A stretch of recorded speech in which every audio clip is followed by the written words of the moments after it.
Monahul este dintotdeauna, a fost dintotdeauna și va fi, chiar dacă vor fi mai puțini, străjerii ortodoxiei.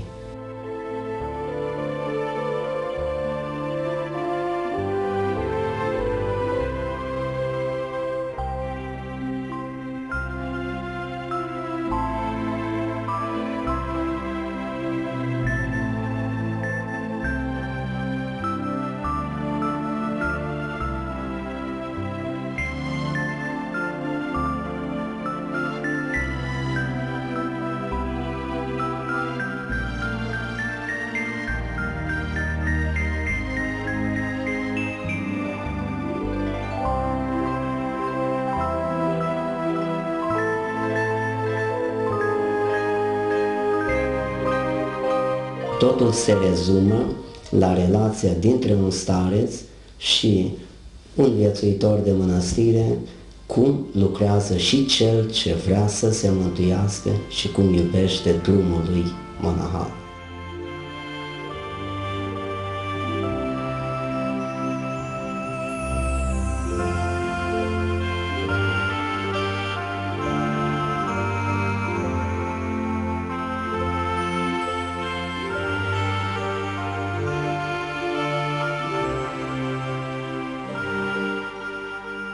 Deși sunt de atâția ani în București, sunt în biserică, mă socot un nimeni și un nimic.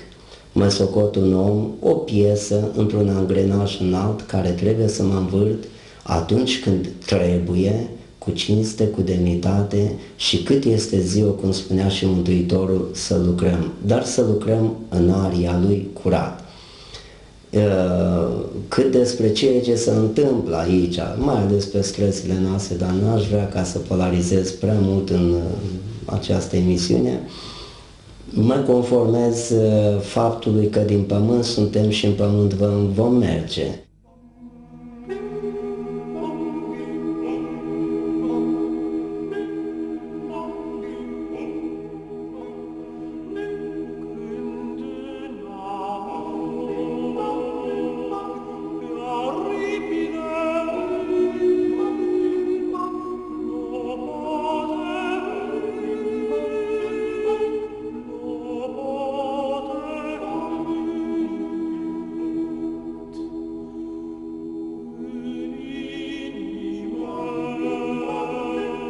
Nu știu dacă le-aș enumera că a fost 1, 3 sau mai multe. În schimb, aș putea să pun un moment capital și de mare răscruce a vieții, momentul când am venit la viața monahală, moment care nu l-am regretat niciodată, apoi un moment iarăși de răscruce în care trebuia să-mi dau un examen, a fost momentul arestării și trebuia să mă conformez de la haina neagră a vieții monahale să iau zeghia și m-am conformat. Omul se zice că este un viețuitor care se conformează în foarte scurt timp în orice mediu ar fi. Așadar, au trecut și acestea și le-am trecut cu demnitate, cu bucurie și chiar dacă va mai fi, mai mergem, mai sunt resurse.